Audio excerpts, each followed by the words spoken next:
Okay, we're back in the recording studio. It's the virtual studio, and today, sadly, it's the season finale of From the Ground Up. It's been a fantastic series. It's been Series 8 of the Foyne Jones Show. And as we come to the end of 2024, we sadly come to the end of the podcast. So who better to join me than our sponsor?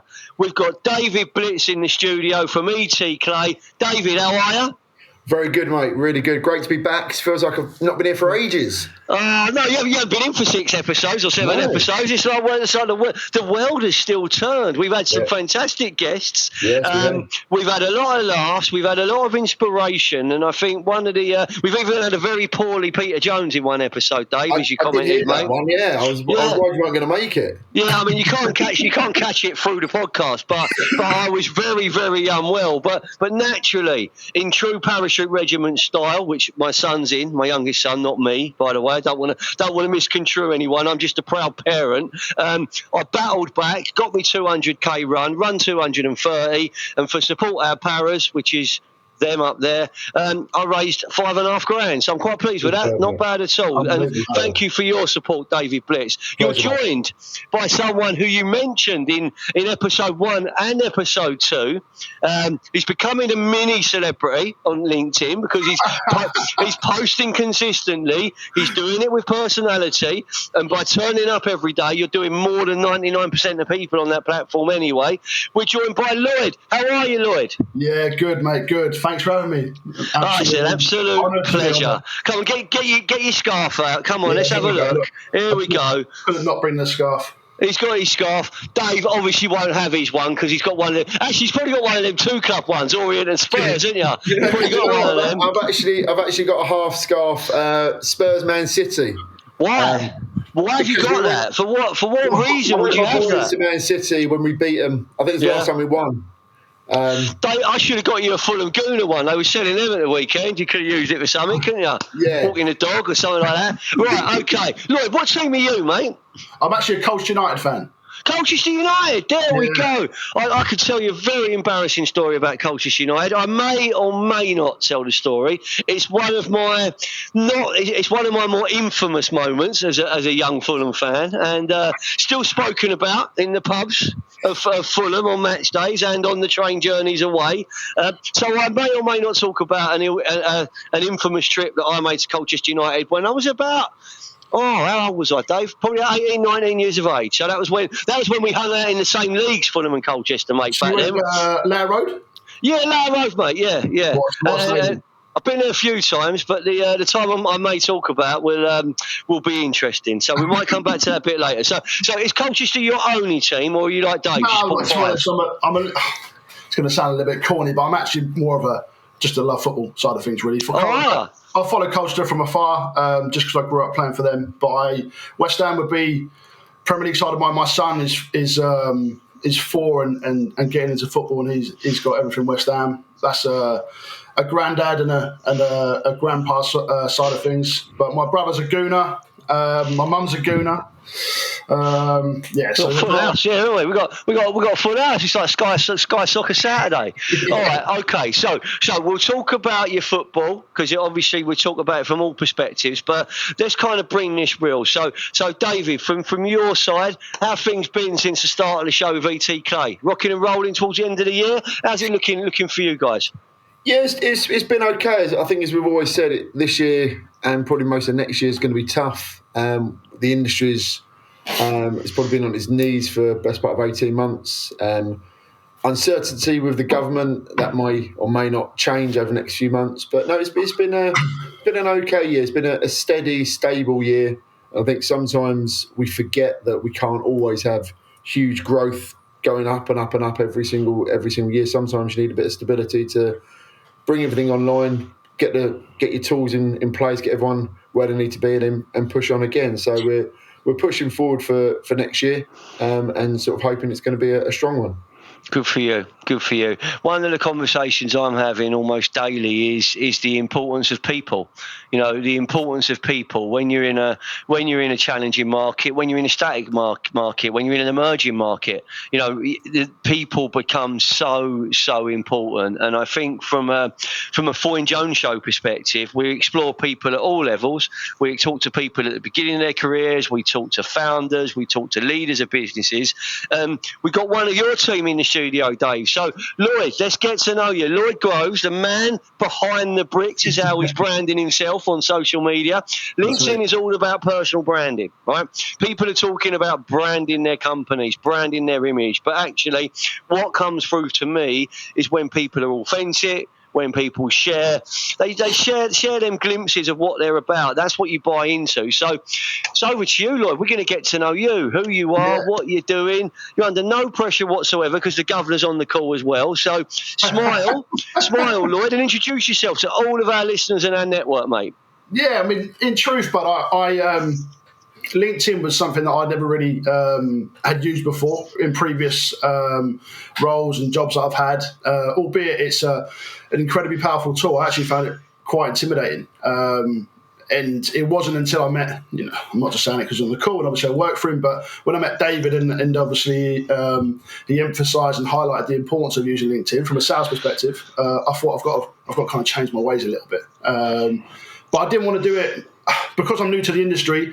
I wanted to go off with a hit, or certainly start and try and implement myself in a way where I was going to be remembered, or certainly have some sort of slogan, hence the man behind the bricks. And I've just kind of ran with it from there. In truth, the crux of it is it's just me in a nutshell. It's where I may have been doing that on a personal profile with Instagram or other social media platforms. I just transferred that over to LinkedIn and tried to create a profile where I was going to, constantly adding people within the industry and getting to know people. But I wanted people to kind of find out a little bit more about myself because, good for you. Without beating around the bush, my knowledge of the industry isn't great. Nor's mine. So don't worry about it. Mine's not amazing, if I'm honest, but I'm glad it still. So we just make it up every day. Do you know what I mean? Oh, well, you've caught me out there. I wanted to engage with, I guess, in a roundabout way, audience or people that I followed or connected with to find out a little bit more about me because, I class myself as a likeable guy, and there's things that I do in my life that you guys will do in your life that I'm proud of, and ultimately that's where it's come from. Passion for lifting weights and the gym, whether it's that or it's football, which has consumed my life for the last 30 years, and then most importantly my kids. So, and my wife, obviously, I have to say that because she'll listen to this. Big fan of the show. Big fan of the show, Mrs. Groves. Big fan of the show. My one-year-old, my 4-year-old. Her and Mrs. Blitz are always on the after-show chat forums giving me stick. I'm glad you got two people. Mate, we got a grand fan club. I even get people that disagree and actually direct message me and tell me, well, I don't think that was what you should have said. And I'm like, thanks, mate. Like, that's all right. You've got to take it there. But Lloyd, a couple of things. I just want to go back, right? So we're going to go right back to kind of where it began for you. So just tell me what your role is at the moment, and you've entered the industry. What are you doing? Yeah, so effectively I'm the area sales manager for East Anglia, for ET Clay. And if we're rewinding 4 months ago, and where that kind of came about, I'm a firm believer in the world's energy and bringing people together. I found myself out of a job role, which I won't go into too much, but also presented me with an opportunity to grow and to expand and to do something different. I actually met the infamous Richard Cosgrove at a 4-year-old's birthday party, and we got talking about, general chit-chat really, and find out a bit more about what he does and who he is. Actually do with anything really in sales, it comes down to connecting with people, and ultimately that I built that connection with Richard in a very short period of time. Got along really well with him. He put me in contact with the famous Mr. Blitz. I went for one phone call, and when I met him in the office, we sat down for an hour and spoke football. Ultimately, Had a terrible black coffee, which I was really disappointed in. He laughed because he knows of my passion for coffee, which hasn't actually entered the world of the man behind the brick. Are you a coffee snob? I am a coffee snob. Massively. Massively. I meet a lot of coffee snobs. I mean, it's a big thing. Oh, we went out a couple of months ago for sort of a day visiting some of his customers, and he said, "We'll stop for a coffee somewhere." I said, "I would just stop to Costa, wherever it was." No. I'm going to take you to the best coffee shop in town. I was like, okay. And he's like, Googling. He's like, oh no, it's actually closed. But I'll take you to the second best. I was like, really? You've ranked them in 1 to 10. But it was an okay cup of coffee. I think we stopped and got a Greg's. I was absolutely devastated. Mate, Greg's coffee. I mean, look, other coffees are available, but Greg's coffee's underrated. To be fair, so's coffee from the Golden Arches. That's underrated as well. I mean, I know I'm going to get haters from the snobs. It's all going to go wrong. We're done. I guess it shows what you're about, doesn't it? Do you know what I mean? When I was his age, I could tell you where the best pubs were in town. Do you know what I mean? But I certainly don't. There's people these days that meet for coffee. They don't go for a beer, Dave. What's happened? What's happened to the younger generation? I apologise. Don't apologise for being healthy. There's nothing wrong with it. But I'm just saying it's just a bit different to where I grew up. But okay, so area sales manager, East Anglia. It all started at a 4-year-old's birthday party. Yeah. That career plan, not heard that one before, so I like that. So that's led you into David Blitz and the poor cup of coffee. All right, so you mentioned something else as well, and I'm going to come into different aspects of who you are and football and everything there, but you mentioned that, and this is going to hit with a lot of listeners, all right? I said something before we started recording that what you're doing on LinkedIn is better than 99% of people because you're creating content, you're sharing content, and you're doing it consistently. 99% of the others on LinkedIn, they lurk about in the shadows and they don't really create content. And if they do, they don't do it consistently because, so unsurprisingly, they do that post and no one comments and it doesn't go viral. And they're like, oh, what's the point? No one cares. Yeah. When actually, consistency builds everything. So what was the... Because you mentioned you was active or you was playing on Instagram, but what was it about LinkedIn that freaked you out that you're like, hold on, like I'm not comfortable here? I ultimately found LinkedIn as a tool that was people just being egotistical and putting themselves out there and trying to be brash and I am the big I am. But actually, if you delve deeper into it, it's not that at all. It is about educating people and about bringing light to people, spreading positivity, or ultimately sending a message which may help somebody. It's about profile building, I believe, and I think it's about putting yourself out there to a degree. And ultimately, a lot of job roles or recruiters will use LinkedIn as a tool. And I've previously come from a short period in recruitment anyway, so I was using it from a work point of view, but never a personal point of view. But LinkedIn, I always found it intimidating constantly because I was never a part of it. I was never ever posting or ever building content. I found it difficult to kind of engage. I'd click on it probably from if I'm being honest, a bitter point of view because somebody was doing it and I wasn't. But I'd never really stepped over that line in order to engage. And it wasn't until I met David and obviously he emphasised and highlighted the fact that it's so important to do that. And it is an incredible selling tool. We had a sales meeting yesterday, and he won't mind me saying, but there's a lot of people probably in the team that don't use it, that could be using it and building their profiles. Embarrassingly enough, and it's not embarrassing. He used me as an example, and he had screenshots of the posts and stuff that I've done. But he proper embarrassed you then, mate. You went for it. Yeah, but just on that, and Lloyd's massively on LinkedIn now. The posts he puts are exactly that. They're not who wants to buy these bricks, who wants to buy these bricks.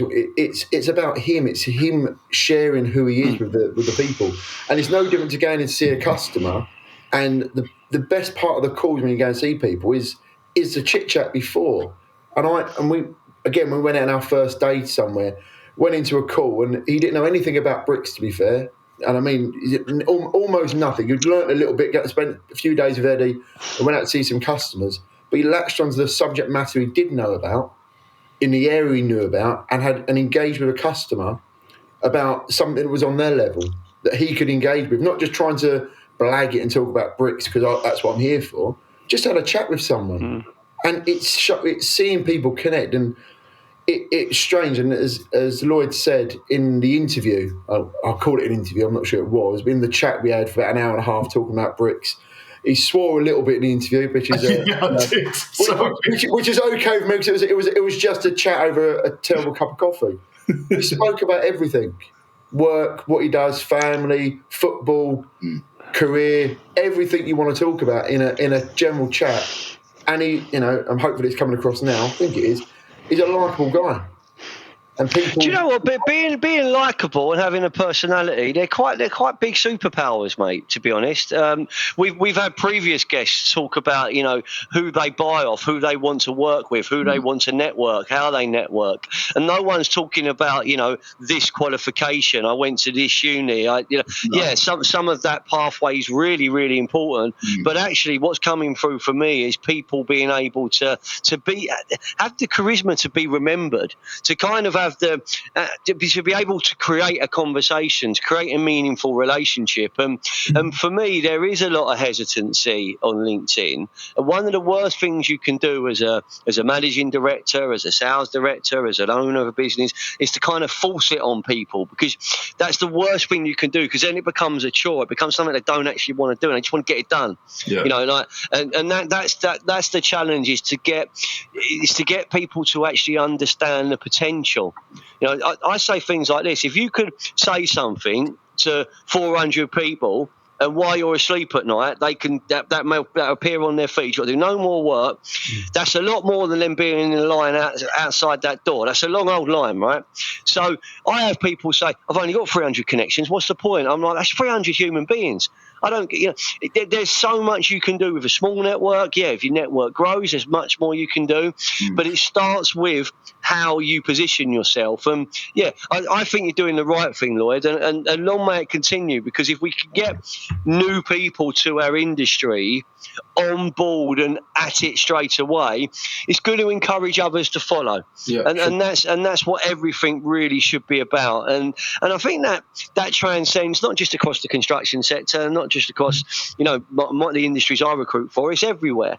All right, so it's bringing that passage of play in and bringing it there. And I talk about social as though I know what I'm doing. I make it up as I go along, Lloyd. Right, and I don't have Instagram. I've never had a Facebook account. All right, never ever. I've never had one, because I don't hang out there. It's not something I do.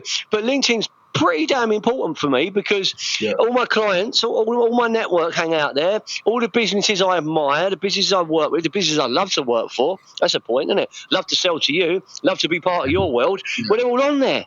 Sure. So why don't I start having a little conversation with them? Oh, that's a good post. I'm going to do a cheeky thumbs up. Wow, how brave am I? And then not many people say, Lloyd, how dare you put a post on about my development saying it looks good? Take it down. Yeah. Who's going to say that? Yeah. Who's going to say take that comment down when you're saying something nice? So you're building your networking and you're going from there. So long may it continue, Lloyd, all right? So you mentioned your good lady.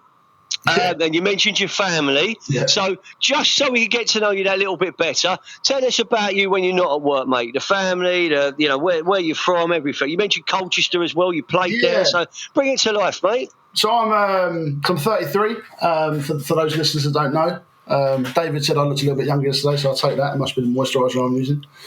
How much do you think it was, David? Actually, I'll put you on the spot. What brand of moisturiser are you using, Lloyd? This is going off on a massive tangent now. Yeah, okay. Wait, is it one of the Christmas packs? Yeah, you get the full house. That sits next to the Lynx Africa. Seriously. Oh, mate. I saw a great. I was going down the tube. I was going down the tube, Liverpool Street, and I saw that. It made me smile. It was, sorry, Mariah, but Christmas is ours, and it was a picture of Lynx Africa, and I thought, yeah, fair play, nailed it. Other brands are available, Mr. Blitz, as you know. Other brands are available. The reason I thought he was older is not because he looks so young and vibrant. It was more because he was telling me he doesn't play anymore. So I thought he might be in his sort of 35, 36. I thought you said I looked younger yesterday. It's because you sort of sidelined yourself. So I assumed you even got to an age where your legs don't work as well as they used to. Just unfortunately, yeah. But just on his football, I know we'll talk about this. We were talking last night on WhatsApp, which is a usual thing for us, and he sent me an amazing link of his double header. It was two goals. They won 4-3 to start last season, season before? Oh no, it's 7 years ago. I was going to say you looked a bit slim. I was 6.5 stone then. Yeah, 7 years ago, but he's still top of his phone menu, mate. He's still there. Send. No, yeah. He scored 2 bullet headers. They were absolutely Les Ferdinand-esque. They were absolutely quality. No, I'll send it to you later, mate. Fair play, mate. So good. So on the CV, good in the air. Yeah, well, only. Yeah, that's it. Yeah. Kicks and heads. Kicks things and heads things. There we go. Kicks people and heads things. Yeah. Same thing. Same thing. But I said 33. I live in St Ives, just Peterborough side of Cambridge. I grew up. I'm from a little place called Southwold-in-Ferrers, which is not far away from Chelmsford. I ended up meeting my wife through university. I went to university in Cambridge, Anglia Ruskin, to study to be a teacher. And she was in Bedford. I ended up coming out of uni, doing various different things, but went into teaching in primary schools, which is where I met her. We ended up basing ourselves in St Ives, which is in between basically both schools that we were working at the time. And then we've been here. Well, I've been here 9 years now, which I now call home. But Essex was always my, being an Essex boy for my sins, was always where I called home for a long, long time. But don't venture back that part of the world as often as I would like. But my mum and dad are still there. Her parents are there in London. So there's, obviously with grandkids now, we do venture that way. But I. Like I said, I have a 1-year-old who's 1-year-old is Isabella, 4-year-old Henry, who started school in September. Good names, Isabella and Henry. They're my pride and joy, and they're ultimately outside of work. I love spending time with them. With that comes my second passion, which is obviously consumed my life for a long time, football, which I'm now based in. Working for a football club called Mildenhall Town, who play in the Isthmian North division, which in the pyramid is step 4. I've had, as David, said there, I spend more time in the dugout than I do necessarily on the grass. But I've been lucky to pass. So that's the same, because that's like where Lewis played, Isthmian South, isn't it? So that's the same step 4. I'm pretty sure it is. Yeah. So what do you remind me of that team? Lewis. Oh, sorry. Yeah. No, they are League Above, Step 3. Are they Step 3? Are they? Yeah. Oh, okay. They are the same. That's it. I think they're Isthmian Prem. So we're the league below that. No, they're not Prem. They're not Prem. They're one down. One down. So we'll be equivalent to level, So the reason I'm asking that, right, is I watch them and I watch Eastbourne Borough and I watch Worthing. Nice. So, but basically, my eldest son's best mate, Michael Class, seems to play for every club in Sussex at some point. So he played at Lewis, got Player of the Year, moved to Aldershot, didn't work out, went to Worthing, did really well. He's at Eastbourne Borough now. So I kind of I see you there, but the standard at that level is pretty damn good, Lloyd, by the way. Just pretty uneducated out there. That is a good level of football. Better than I played. Probably better than you played, Dave. No disrespect. Yeah, it was better than I played, yeah. He does often tell me every day on a Thursday night, but he's never quite told me about his appearances. But that must be so if you're committing to that level of football, whether that's from a coaching or a playing or an element of both, and you've got your young family, Isabella and Henry, and you're in a new job, that's a busy old lifestyle you got there, mate. How'd you juggle all that? Yeah, I have a very understanding wife. Good answer. She wouldn't agree that she hates football as well. So we make it work. We always have done. When we got together, I've always been involved in non-league football since we've been together and been married. So she knows no different in my humble opinion. And I was thinking, Saturday's game was called off because of the weather, and I'm bouncing off the walls. I don't think she'd want me here half the time on a Saturday afternoon, if I'm honest, because I'm just a nuisance. But it was. You don't play golf as well, do you? Like, take you out for another day. Do you know what I mean? He should play golf. He'd absolutely muller that ball. Absolutely. The size of his arms. The thing is with the good sports people, mate, like people that have played football, whatever, to a decent level, or whatever it is, they've got hand and eye, haven't they? So they can just pick up the club and go, bosh, and you're going go on. He's quite tall, got massive arms. I'd love to be able to say that. He could whack the ball from miles. David, this isn't a dating app, mate. It's the do you know what I mean? You know, I met Lloyd on Thursday at a kid's birthday party. Do you know what I mean? Sinner will be out soon, but that will mean nothing to Lloyd, will it? Me saying Sinner will be out soon. So there you go.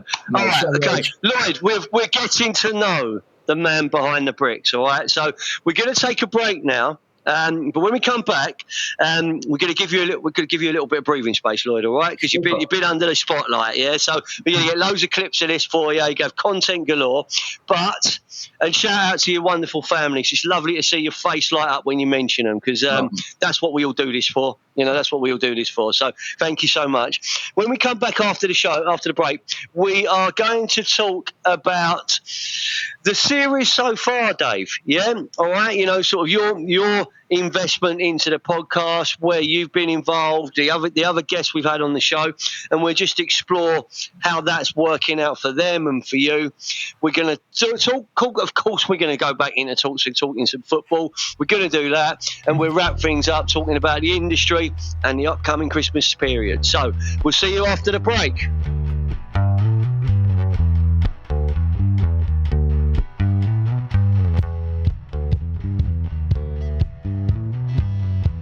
When it comes to bricks, there's only one company to speak with.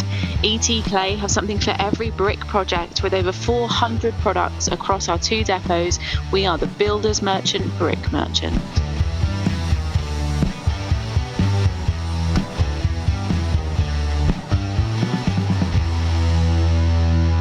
Okay, welcome back to the Foyne Jones Show. It's the season finale from the ground up. We've got Dave Blitz in the studio. We've got Lloyd Groves in the studio. And he's been pointing out over the break that I know nothing at all about grassroots football. I get all the divisions muddled up, but I do know some of the players. And I am a fan of all things football. So that seamlessly, David, leads me onto the Foyne Jones football banter. I mean, we'll start by talking to David about his football team. So I'm going to be like Zippy from Rainbow. I'm going to zip up because apparently I talk too much. That's what the fans are saying, Dave, or one of them anyway. So we talk football.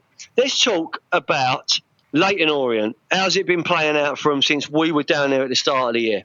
It's been tough. They've had a real tough run. I remember going to the fixture unveiling at the club before the season started, obviously, and they went through sort of the batches of fixtures that they thought they'd be easy or be able to compete, the ones that are a little bit tricky. And we're now coming to the period where we think we're going to pick up some points, because the first half a dozen games, it was a real struggle.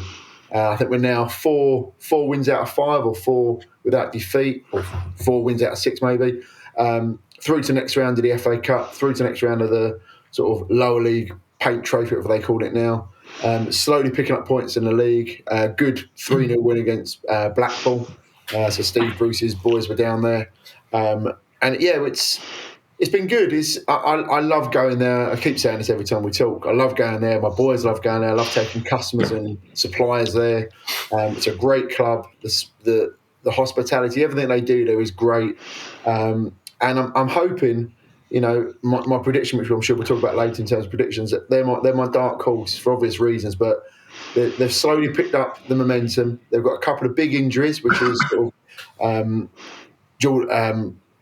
Jordan Graham and Theo Archibald are both out now, probably for the season, both with knee problems.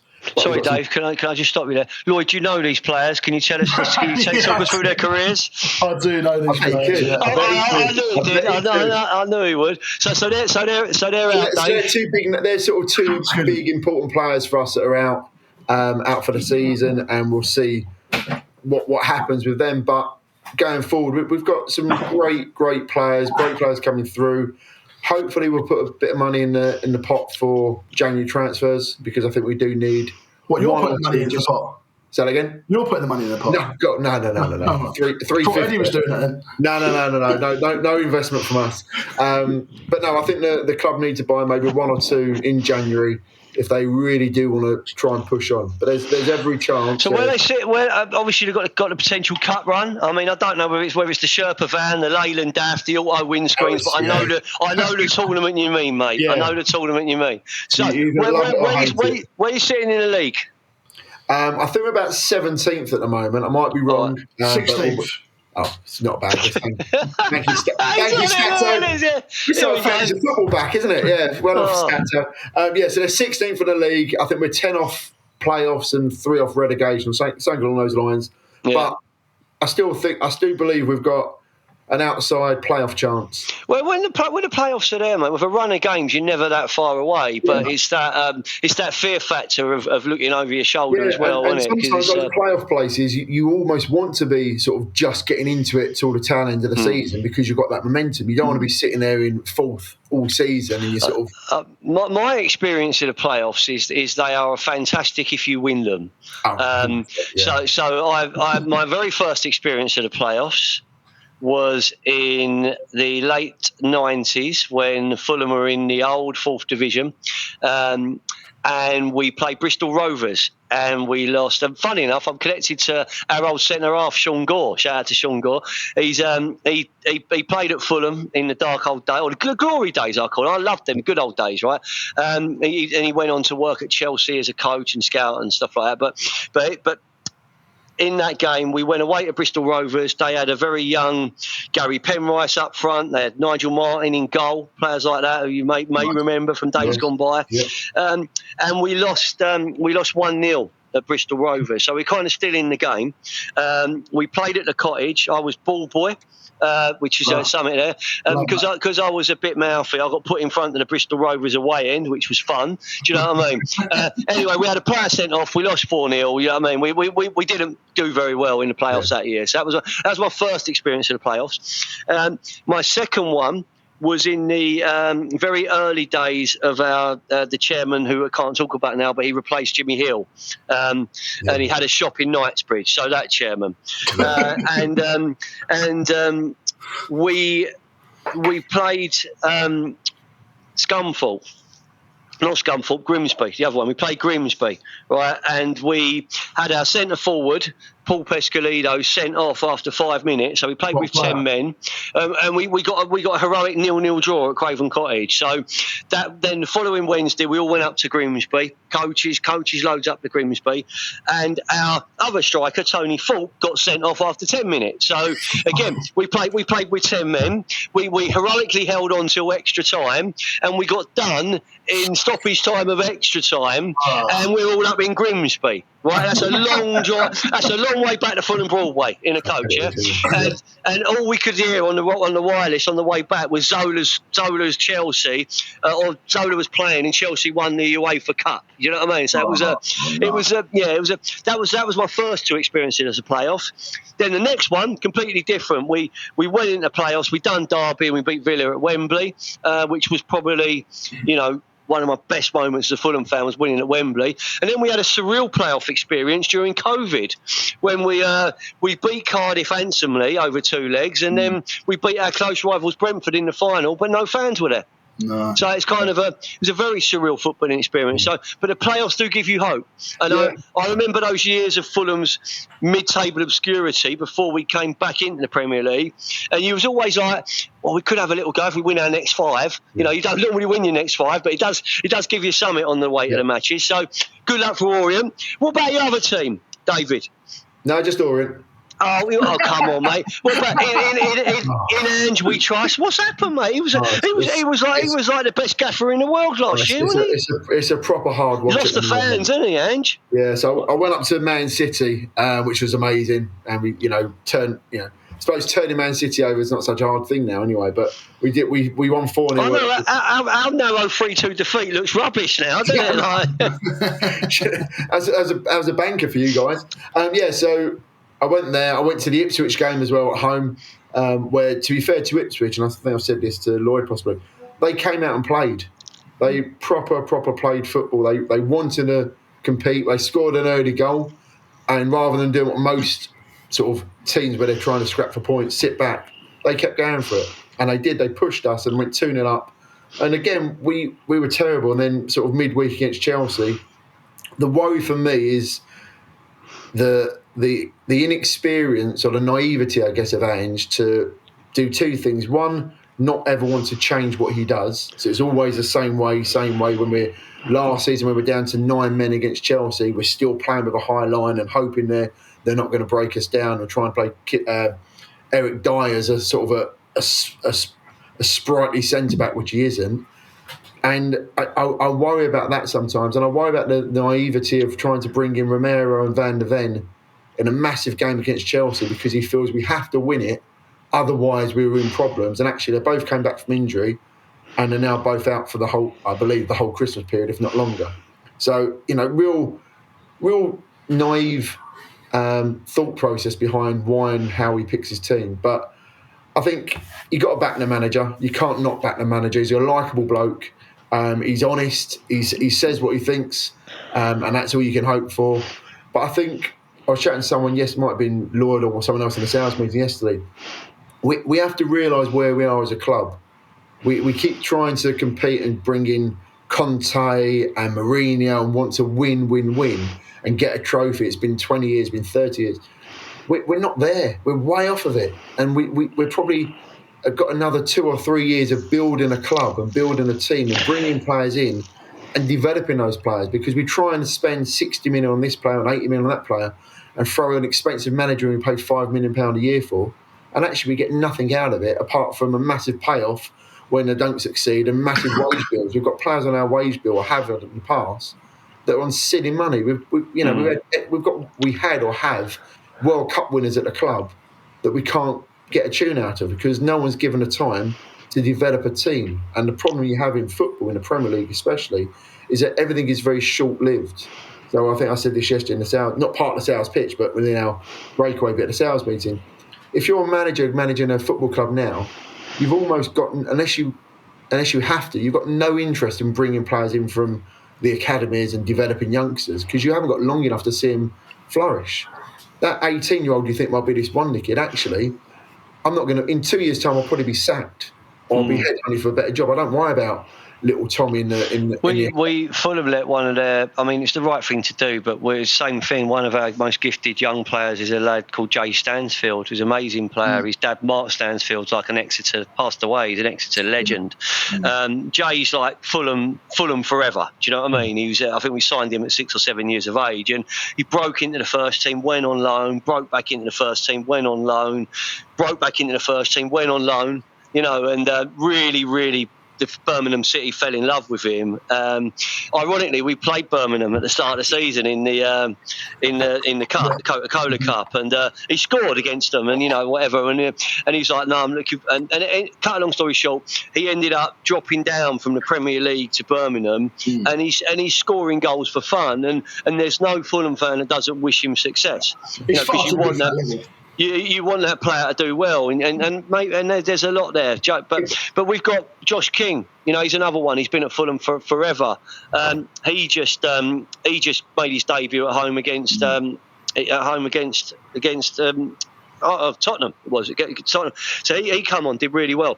And you look at it. And he played against Brighton as well. And you look at these players, and you're going, where is it? But you've got that affinity with them as a fans. Like after the Tottenham away game, Dave, which I was at, what our name, we didn't score. We should have been 1, maybe 2 up at half time. We weren't. We went 1 down. We got an equaliser. We held on with 10 men. Hooray! We didn't lose. But the biggest love at the end from the Fulham fans was Ryan Sessegnon is one of our own. He only played for 5 minutes. Yeah. Do you know what I mean? But it's played for us, I think. Did you know what? Ryan Sessegnon is for me. Yeah, but just for me, he did everything at Fulham. And it's great to have him home. Yeah, but just going back to the sort of managers bringing players through. Tim Sherwood brought Kane through to the Spurs first team because he'd seen him in the academy, knew what he could do.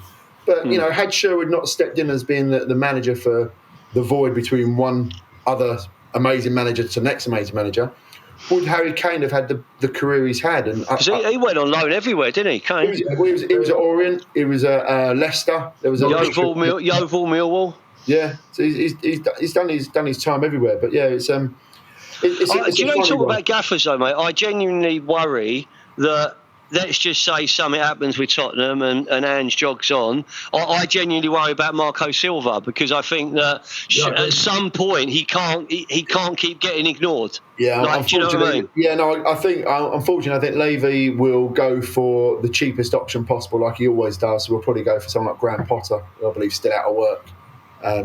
So he's a no compensation to a club.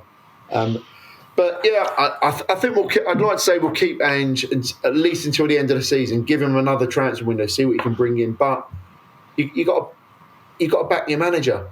It's like me hiring Lloyd to go out on the road and giving him no ledger, no car, no business cards, no laptop, no phone, saying why are you not being successful? You need the tools to do the job, and as a manager, you need. Yes, we've got an amazing training facility at Spurs, one of the best in the world. But you need the players, you need the investment from it. And unfortunately, the football now is a business. And on paper, Daniel Levy is doing a phenomenal job to make Tottenham a massive, massive business. Yeah. I mean, it's certainly bigger than it used to be. There's certainly more fans turning up down the Tottenham High Road than there used to be. Our numbers in terms of pound notes are second to none. We are absolutely flying. But you don't seem happy though, Dave. You don't seem happy. I just get. It ain't like the good old Chaz and Dave days, is it, mate? Do you know what I mean? When you won nothing, but you won a couple of cups and everyone was happy then, weren't they? Ends in a 1. Got another 7 years, mate. Glenn Hoddle was strolling around and everyone was happy. Do you know what I mean? Hoddle, yeah.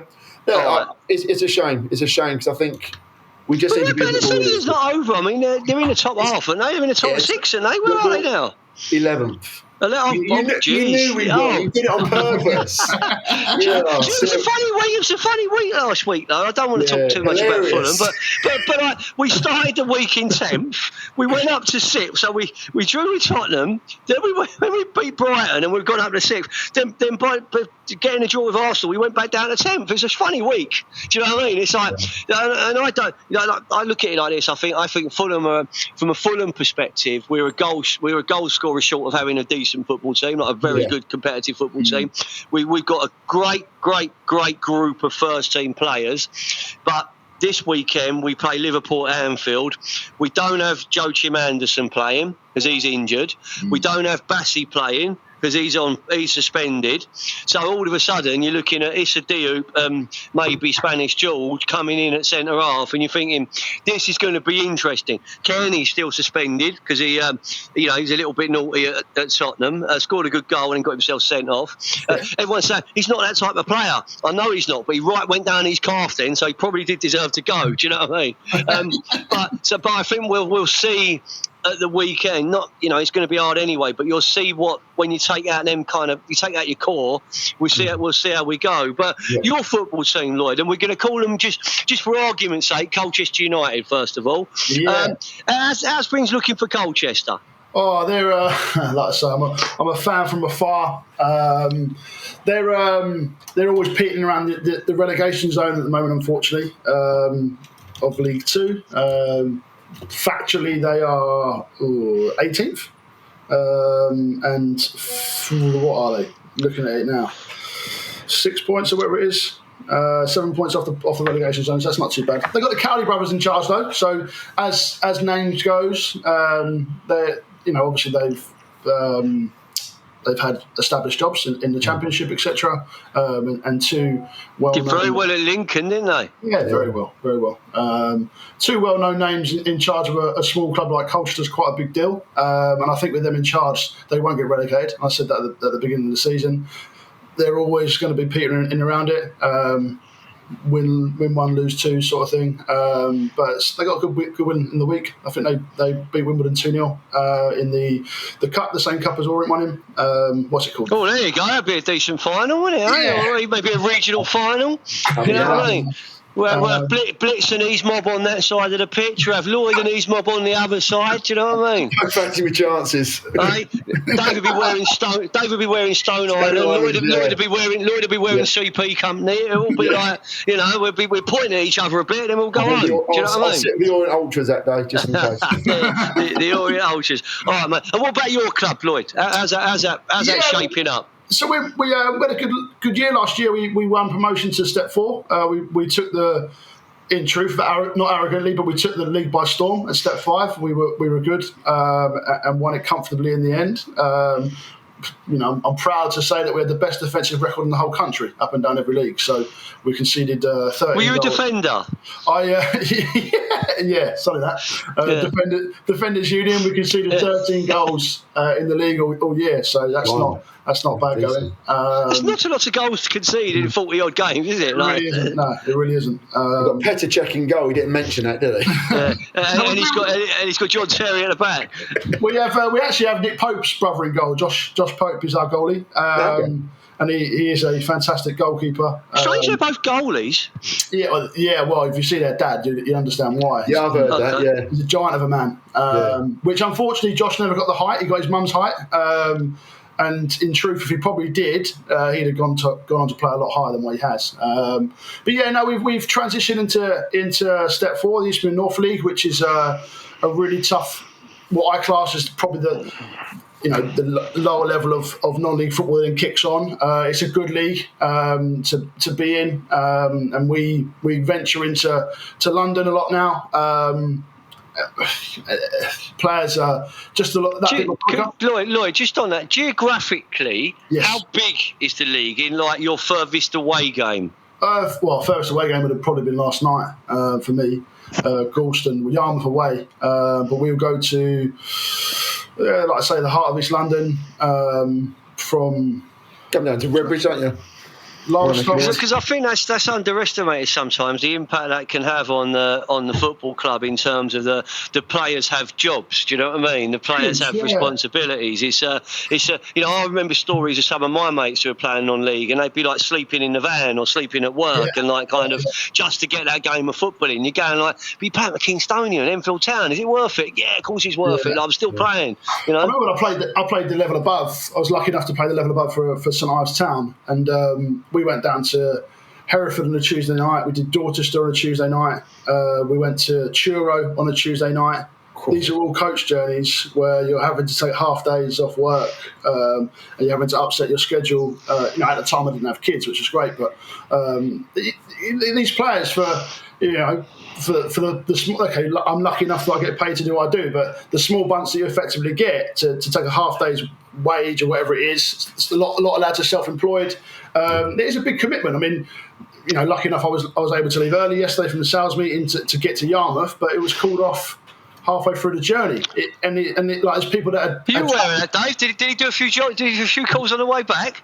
He never stops, mate. He never stops. There you go. Sales meeting finished at 2 o'clock. Do you know one of the things, Lloyd? I always find it quite insulting. When there's like a non-league team playing a decent, like a Championship or Premier League team in the cup, right, and all the cameras turn up and stuff like that. I think it's a bit insulting to say like the postman's the striker and like the PE teacher's the centre half, because like if you take away that job, these kids are really good football players, and I think it's actually quite.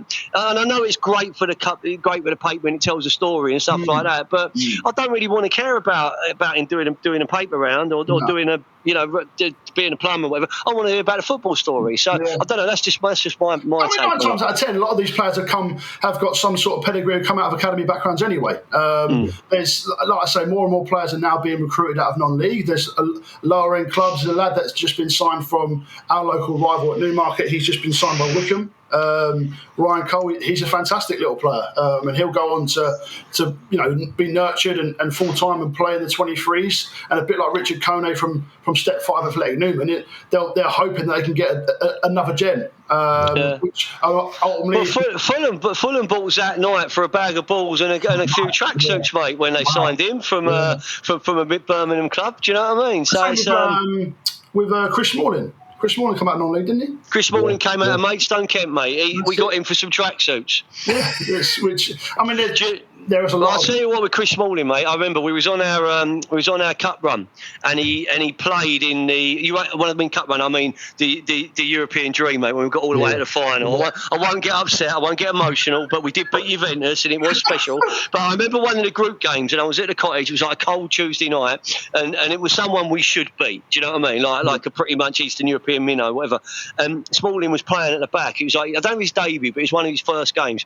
And I remember like the ball come over, and he caught it on his chest, right? And he dropped down one bounce on the half volley. He's hit it outside of his foot, and it's gone out to Bjarni Goldbeck. Bjarni Goldbeck's brother, or Bjarni Goldbeck, one of the Goldbecks. It's gone out to him on the wing, who again was just a squad player.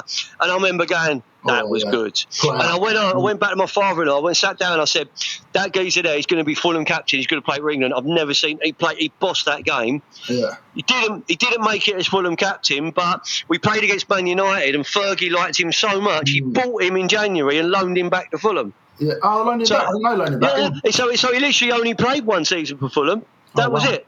He did really well against Man United because he was young. Fergie bought him and loaded him back. Yeah. And, there you go. The rest, as they say, is football. But Lloyd, listen, I wish you and your football team all the best. David, for both your teams, apart from when Tottenham play Fulham at the Cottage, I wish you all the best. Yeah. Let's move on and talk about the Foyne Jones Show Season 8. Yeah, so, absolutely. From the ground up, Dave, thank you so much. We talk about you in every episode, bricks and ET Clay, bricks and brickability. From your side, mate, how have you felt the series has gone, and what have you got out of it as a sponsor? For me, I say this a lot. I think it's been brilliant. I've absolutely loved it. I love being on the show. I think this is my third appearance this season, my fourth overall, I believe. It's a brilliant show. I think I've managed to connect with some of the guests we've had. The guests you've had have been brilliant this year. Really inspiring, different people talking about different things. It's not focused on sort of the world of bricks or the world of merchanting. It's sort of everything from sort of energy bars to transport to builders, merchants, all with a link to football, to proper standalone independents, long-serving companies in their area, in their geographical area, as well as new companies starting up and developing into the sector we're in. It's been a brilliant show or brilliant season, and proud to have been the sponsor. Thanks, mate. Thank you. It's been good to have you involved, and I said this off air. The investment that you've put into the series, as like personally, in connecting with the guests, in talking to them, in kind of having input into who we invite and how we do it. And my watch has just told me that episode 9 has just gone out, Dave. By the way, nice. Episode 9 has just dropped, so that's out. But we've had Craig Fraser. That was an amazing story. Someone who reached the heights of his merchanting career, to then be made redundant, to be at that crossroads where he didn't know whether to turn left, to turn right, what to do, and actually to find the resources, to find the investment, to find the courage to then go and launch his own business, launched him with building supplies. What was you? Oh, there you go. Last week, on the back of me and you connecting with him, or me connecting with him again, and we know him anyway. It's a guru. How did that go? We didn't talk football, just bricks. And look, he's a great guy. He's doing really well. We spoke about stock profile and supported him with his brick displays and all the things brick related, and is looking positive. And we've done the same with all the guests you've had on the show. The guys at Bent's, I've got a meeting next week. I've got a meeting tomorrow. Paul Benchie messaged me. He WhatsApped me because we all hang out on WhatsApp. So what middle-aged men do, isn't it? But he messaged me and said, "Yeah, your sponsor should be pleased." I've done, and I just thought, how good's this? Do you know what I mean? Look, he pinged me an email. Spoke about an inquiry that he's working on. He's passed me over a contact. I'm meeting with her, speaking to her next week. I've got a call tomorrow with the transport guys to see where there's opportunity to develop that. We're slowly making the investment we've made on the show work for us in multiple ways, but also hopefully showcasing that investing in sponsoring the podcast actually grows your business, not just giving you a bit of money to your podcast because it's great, but actually I'm investing into it and I'm getting something in return. That's the payback. You know, I know you've built relationships with Luke at Home and Trade as well. Yeah. So it's just been brilliant, and I've loved that. I've loved recording this series. I think, you know, and I'll be honest. Charlie knows this, and you know this, Dave. I was a bit hesitant about doing the virtual episodes again because this was very much part of the pandemic. This is when my podcast took off. You know, those shows we did during COVID and during the pandemic, you know, all recorded virtually, and went really well. But since then, we've moved into very much a radio show studio experience, and I was in two minds over how it would go. But what I've quickly learned is that by throwing some virtual episodes in alongside the studio episodes, you're giving access to so many more guests, because it's easier to grab an hour or so of someone's time virtually than it is making them travel all the way down to our fantastic studio in Brighton. But we will get you in there, Lloyd. Don't worry, you won't get. Maybe you get a friend against Whitehawk or something like that, and you can just write. It's only round the corner from there, mate. You know, it's only round the corner. But it has been for me a series where I've had more feedback, more comments, more people mention who's been on to me, to the guests themselves, than we've ever seen before. And that I think is so good. So, David, from my side, thank you. Pleasure. It's been absolutely fantastic to have you as a sponsor. It's been fantastic to work with you and the business. Should we go again next year? We'll have a chat in the transfer window. We'll have a chat in the January window, Lloyd. There you go. The agents will be out. They'll be negotiating on our behalf. We can't get to this stage of the show. We can't get to this stage of the series without talking about the festive period. This episode will be released next Thursday. So that will be the 19th of December. That means Christmas will be only a few sleeps away. What are your plans? You in this country? You Lapland? You Iceland? Where are you, David? I'm at home. Don't really do a big Essex land. There you go. Don't do a massive Christmas thing, but the wife and the father-in-law and the brother-in-law off to Mexico. So I'm looking after my three children. I was going to call it babysit. I'm not sure you're allowed to do that. So I'm looking after my three children over the Christmas period, and my mother-in-law will be on hand as well. So Well, listen.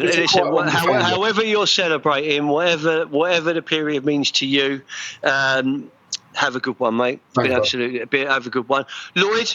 I presume you're playing football. Do you get Boxing Day? Do you get Boxing Day off or not? No way. Boxing Day, love Boxing Day football. Get up for that. Yeah. We, like I say, split family, so we're all over the place. Christmas Day, Boxing Day, I'll get back for football. We got Bury Town, so there'll be a good crowd there at home for that. They're flying high, top of the league.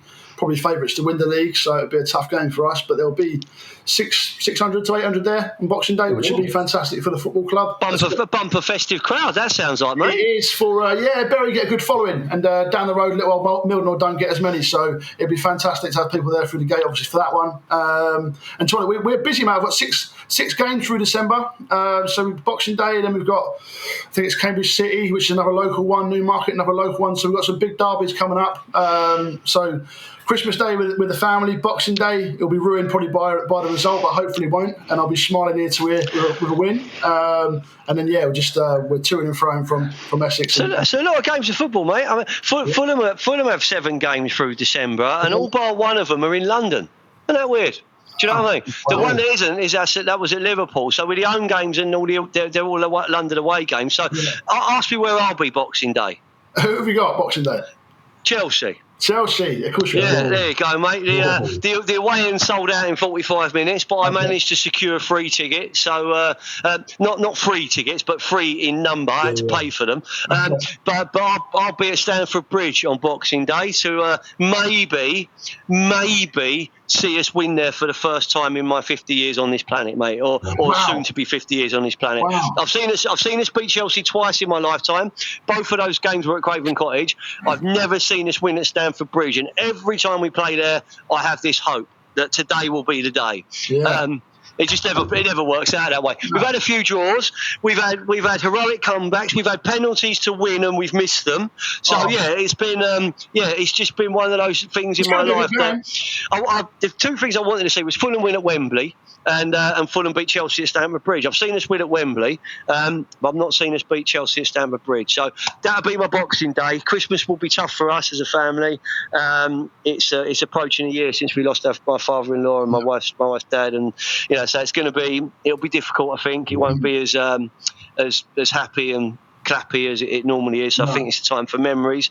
But Felix Navidad to one and all. This is sadly, David, the end of the Foyne Jones Show Season 8 from the ground up. It's been a pleasure to record these episodes. It's been a pleasure to share the content. Anything you want to close the series off with, David? No, if I'm honest, I just want to thank you and Charlie. Yeah, brilliant team, brilliant hosts. Should we say hello to Charlie sitting there in Thailand on the beach? No, we won't say hello to Charlie sitting in there in Thailand, lucky sod. Yeah. But no, genuinely, what you and Charlie do, you make the podcast, you engage with people all over the industry, get people talking, showcasing what you do as a business. And you put a post on, I think this morning or yesterday, about 20 years as a company. Phenomenal achievement. Most companies fall after year one, even more go after year 3. And on the back of your post this morning, I then put a post about inspirational people, because I saw your post, which was inspiring.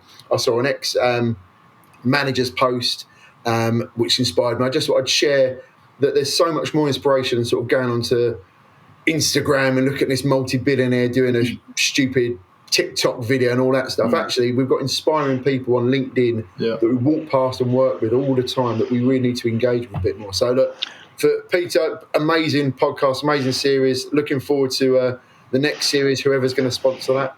And also, thanks, Charlie, for... There'll be fierce negotiations in the January window, Lloyd. I think it could even be a bidding war, mate. I've got a feeling someone's going to gazette me. Mate, do you know what I mean? I'll sit there and let it be like the IPL. I'll sit there and just watch them coming in, mate. Do you know what I mean? Maybe we'll franchise it. Lloyd. What do you reckon, mate? We'll do a non-league one. Lloyd can host it. There you go. He's got all the stats, hasn't he? Do you know what I mean? I'd love that. Yeah. We'll see how it plays out. Can I say a last message just from me? And first, no. That's fine. Of course you can, mate. We're going to come to you anyway, Lloyd. It's all right. Oh, sorry. David, stop talking, please. Actually, cheers. Thank you for having me. Obviously, I was absolutely buzzing to come on the show, and after listening to previously, obviously got yourself a fan, which you then tune into. And David's right, when you put it in the car and you're driving around, it's an easy listen. But the power of networking. Over a 4-year-old's birthday party, I found myself in an opportunity where I'm now area sales manager for ET Clay. That's a great story. The world's energy brings you into the same place, and I ultimately am very grateful for the opportunity. I'm grateful to David, not just saying it. He's been fantastic. He's a brilliant managing director to work for, and I've absolutely loved my 4 months with ET Clay so far. And I guess my message is, anybody on LinkedIn that will listen to this and you're following, that is thinking about taking that next step, or they've got a risk or responsibilities like I had with 2 children and a mortgage to pay, take that leap of faith. You only get one life and one opportunity in life to take those chances. And I have had some bad experiences, found some good people that I connected with. You don't pick your managers, ultimately, but it'd be good to work for somebody that you can relate to and connect with. And I took that leap of faith because I was incredibly nervous and I had no idea what I was walking into. I had zero knowledge, and to be honest, my knowledge is still not great, but it's 4 months better off. I'm a long time in and my knowledge is not that sharp, mate. Don't worry about that. I very rarely talk about bricks, which sounds daft. My conversations with clients and customers, and when I'm networking, we've got a networking event this afternoon, which I'm buzzing about. I'm looking forward to meeting new people. Everyone's got a story. Right, okay, Lloyd, I want a photo and a video from the networking event. I want you to do a video. Yeah, absolutely. Do you know what? I'll do a video. Yeah, I want you to do a video. I want you to get your phone. I want you to say, I'm at the networking event. Shout out to David Blitz. Shout out to Jonesy. Up to Fulham, and then boom. I want it on there. Right? I want you to do it, because actually, once you've done it and you broke your duck, you'll knock a few out a week. We were talking about videos here the other day, and I said, I'm going to do 12 videos at Christmas. I had no idea what I was going to talk about, and I'm on 6 already. Do you know what I mean? And they're scheduled. And, do you know what, James? I said that. going into the new year, I'll be one of my goals is to do more videos for LinkedIn. So that's. Go on, do your first one a day. I dare you. Go on, mate. Listen, Lloyd, can I just say that what you spoke about just then, from the heart, 2 children, a mortgage, major life-changing decision to move into industry you know nothing about. We need to put that front and centre of every marketing campaign, every career message about how wonderful our industry is. It was so good to hear you say that, unscripted. You didn't know I was going to ask that question. That comes straight through. I think you agree, David. It's the perfect way for the season finale to wrap up, mate. So we're going to the after show party in Charlie's Beach Bar in Thailand, but our wives don't know that yet. We just got to work out how we're going to get there. But David, mate, been a magnificent series from the ground up. Thank you so much for being our headline sponsor, and thanks for investing so much of your time and your personality and your drive into the show. Lloyd, I don't have to say this, you are going to be successful, so promise me you'll do that video, and when your fixtures allow, hit me up, and I'd love to get you a Craven Cottage. I just think you're going to know more about the players than me, and it's just going to be interesting. You know what I mean? He made his debut there. No, actually didn't, Peter, because they weren't in that division. All right, then. Do you know what I mean? Please tell me what it was like Louis Saha. What was Louis Saha like? Best Fulham player in my lifetime. Louis Saha was the moment when, because Kevin Keegan got us into the Championship, and then he went to manage some country called England, and we had to say goodbye. Tigana came in and he made quite a few signings, and Louis Saha was unplayable, absolutely unplayable. When we sold him to Alex Ferguson and Man United, we went into January 4th in the Premier League. Right, we finished 14th that year. Wow. We dropped 10 places when he signed for Man United. Absolutely unplayable. He's my favourite ever Fulham striker, and I love Alexander Mitrovic, by the way. He got goals. Yeah, you do bricks. He got goals. Yeah. But he didn't do what Louis Saha did. It was like, why is he playing for us? Yeah. Amazing player. What a player. Amazing football player. Right, gentlemen. Thank you. That concludes the draw. Season 8 of the Foyne Jones Show from the ground up is finished. We've been sponsored by E.T. Clay, David Blitz, Lloyd. Have a fantastic end of the year. We'll see you next series. And, keep smiling. Always a pleasure. That's the end of Season 8 from the ground up. We'll see you next series. Cheers, Jones. Top man.